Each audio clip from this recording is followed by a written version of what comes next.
This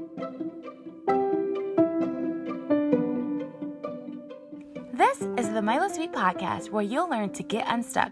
Start now. Conquer life's challenges by learning to do difficult. Find quick and clever ways to overcome. Wait, did you think life was going to be easy? Remember, all of your excuses are now dead to me. Let's get started.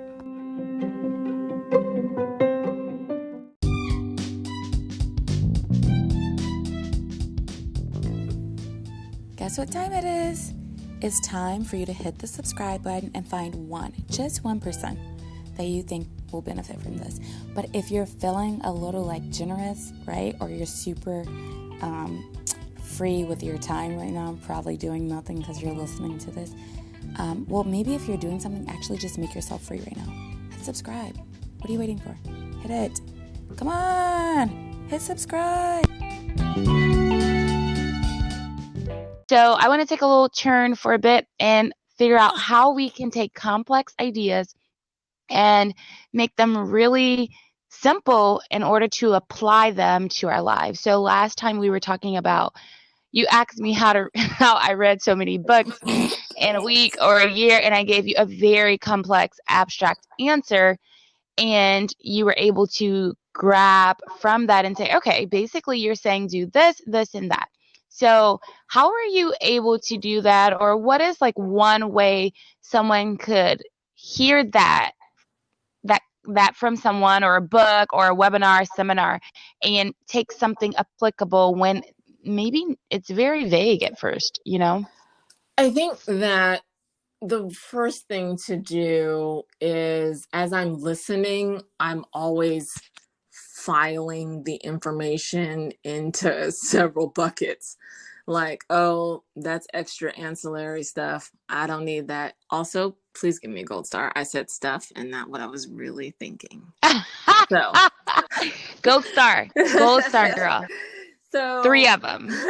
I like remove things. I don't commit whatever additional things that you're saying to memory. I just let that just go away. And so if something sounds like, oh, that's an actual task, right? Then I'm like, oh, ding, ding, ding. I'm going to hold on to that data point that you said. And so I think I'm always filtering through what people are saying to say, oh, was that? And there are ancillary things that people say that it's helpful context for that moment, but you no longer, like, maybe that's good for short-term memory, but it, like, you really don't need it, you know, it doesn't like impact the process that you're trying to learn about or anything. So I kind of like think about things in buckets like that, like, oh, information that I definitely don't need and I will never need again, chuck that. Then that was kind of helpful, but I probably won't need to remember that very closely. Then I will hear things that sound like, oh, that's a repetitive process, or that's what the actual actions that are taking. Or if someone says something where it sounds like, oh, if that doesn't happen, there are actual failures, like processes that will not be able to continue if that step doesn't happen. So, let me commit that to memory because that sounds very important. So once I kind of gather up all of those, I call them critical points of failure or repetitive processes, or, you know, things that just seem really critical. Once I gather all of that, then I regurgitate that back to you. And so I give you the really streamlined version, because you heard me go back when you listen, when you said all of those things. And I had to catch myself because I was zoning out a little bit. The other thing you have to be careful with is when you're hearing a lot of stuff that you know is not relevant, you got to stay engaged. And because we are not in the same room, it's easy to allow your brain to drift off somewhere. And so I was making sure, I'm like, nope, because there's going to be something critical coming. You just wait for it. And that's what happened. You front loaded it with a whole bunch of other shenanigans. And then towards the end, you gave me the meat and potatoes. And so I was rewarded for being an active listener, because at the end, that's when you gave me the real critical pieces of information. Then I repackaged that back, set it back to make sure that you were in agreement with, yeah, that's what that process is. And then we were both able to align. Now, we what we were talking about wasn't very complex, and so I was able to synthesize that once and say it back to you, and then you agreed. But sometimes that process happens, can take multiple tries, and I'm not afraid to say, okay, this is how I think this process works. Tell me what I'm missing. Or, if you don't agree, like, where are the gaps in what I'm not understanding? And I had to do this for a living. You have to you know, I had to go in as a job and understand what is someone's process that they're doing, and then what is the process, and then make sure they are actually following their process. So it's a lot of, like, I had to hone in on the skill of active listening. And what I will say is, I don't think it's something that happens overnight. um, there's probably a lot of different ways that you can accomplish it, but I think the biggest thing to the first step in taking a complex problem or statement or whatnot, and filtering it down to something that is synthesized, the first step is really active listening. I mean, that's the biggest thing that I can tell you. If you're not listening, you're not going to be able to understand what the person is saying and be able to further synthesize it down to something that makes sense to you. I think that's actually really helpful and it applies in a lot of areas of your life in general. Just active listening is a skill and I think it can take you very far.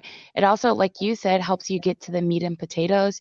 So for me, if you gave me a task of reading every day, I probably couldn't follow the task. It doesn't resonate with me. But if I decide it's a priority in my head, I will find a way to finish it or make sure it's done. And then hearing how you're processing it, it's like, oh, if I knew that was me, I didn't think that was meat and potatoes. So that's kind of interesting the way you're saying that. Is I didn't process it that way because I would have said, hey, I do this, this, this, and that. But for me, if you told me to do this, this, and that, I wouldn't have done it. Mm-hmm. Like I wouldn't, 2 months later, I wouldn't be reading.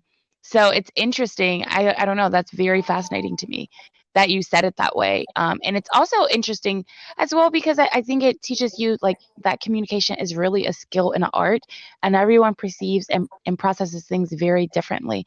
And just like you said, whatever you think you're saying, you really want to check to see if that person is actually understanding it that way. So, like how you went to work and you're saying these are the processes, but are you actually following them? So, that's really, I think that is, I don't know, I really like all of that. So is there any last little feedback before we wrap it up? I actually think I want to write this down. Take some notes about it because it's just interesting that like your perspective on something that I do that I wouldn't see that way. So I feel very privileged to hear you break it down like that. I would say, well, one, I would encourage you to take notes, and I would plug OneNote here is a great note taking software. But I think I am able to do so. What you saw in real time, a skill that like I said, I was an auditor for 6 years, so it took many years to get to that point. I think that, and obviously sometimes you can't do this in like personal conversations, but if you're in a work conversation and you're trying to understand something complex, sometimes it helps to draw out the process. There are some people who are very visual. And so that's another way to think about something, is to kind of map out what is the journey, what are the steps that have to happen. And so I think a lot of people don't really think about processes as tiny little steps and actions, but it's really what it is, right? And so as a listener, you're trying to understand what are the tiny little steps and processes that must happen for something to then be done or completed or happen. So, whatever you need to do to get to that, whether it's doing visuals or taking, notes, or I know some people, and there's privacy issues with this, obviously, so you have to be careful and transparent with it. But I know some people who record meetings because Mm, they want to be able to listen back, and maybe they're not great at, like, synthesizing information on their feet. So they, yes, I have several friends who they may record a meeting, and actually, as we think through and we work in an international environment, we really should get in the habit of recording more meetings. And now that we're doing more things on leveraging platforms like Teams and Zoom and Skype, it's very easy to record meetings. One of the pieces of feedback that I received in a training is that sometimes people leverage recordings because English is not their first language. And so it may take them, a little bit of time to to right. pause, to think through everything that is being said. And so I recognize that there's so many different learning styles and ways to accomplish something, and we should be really like open to try a lot, like a myriad of different ways. Like I can only speak to what works for me, but I think that after having this conversation, maybe you'll have a different methodology that you can share with me. Yeah, I think I would have, knowing that that was what you were looking for, I think I would have just prefaced that first, but I was coming from what was valuable to me. So I think maybe even just learning to ask someone how they would, how they like to digest information is really key for me, because I wouldn't have digested that. Like if someone gives me a diet plan and I look at it, I know what to do. We all can look it up. But if I don't connect to it, I really just won't do Mm-hmm. it. So I would, sometimes there's the assumption that everyone's thinking just what you're thinking. And I really like that pausing and thinking, or just marinating on just a different way of assessing it. And I think I know my kids' learning style, but just outside of that, sometimes you forget that there's other ways to digest that Mm-hmm. information. Mm-hmm. And it's something that's very like personal to me. So if it was a different like team platform or a business client, I think is, you have so many tools to communicate is different. Mm-hmm. But something super personal that you've made, a huge, goal, it's like sometimes you only can explain it the way you've connected to it. So I really like that. I definitely, for me, writing things down, super helpful, but just you actually explaining and me applying active listening is feels like it's imprinted inside of me. I'm not just saying that. Like it's just something that I think it'll just change the course of my actions in the future. So thank you You're very much. welcome. Yeah, I know. I'm like, you're just full of just good little tidbits. So, all right, we're definitely probably going to have you back on. We don't know what's going to happen after Corona, but I would love to find out your buying process, things you're thinking about, what that looks like in Seattle. That's super fascinating to me. Any last bits? I think we're done, Yeah. right? Well, thanks for having me on the show again. You're welcome. It's always a pleasure. Bye, Bye. Carsolina.